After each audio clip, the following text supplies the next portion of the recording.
MeL resources make a difference for our students here because they have access to things they'd never be able to get access to, and it's super current. There's articles that were published yesterday that are on MeL today. That doesn't happen in any other place for kids. We have resources for every grade level. We start with pre-kindergarten and we go right on through the collegiate level. We also delegate age ranges to the Explorer products where we have those vetted out by grade level as well.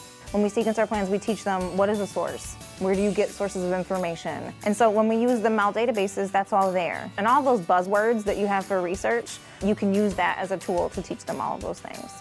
Now, what is the main way we do research? If I don't know something, where do I go? Haha, who said it? Google. But we have other options, don't we?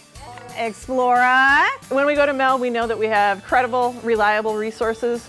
And when we go out to other areas online, we don't know exactly where it's coming from. But if we're going into resources that we know that have been produced by EBSCO and Gale, then we know that we're getting some really good content for our students that they can use in the classroom. Why'd you choose your book? What pulled you to it? What kind of grabbed you to it? Maybe it's something you're interested in. Maybe it was something on the cover.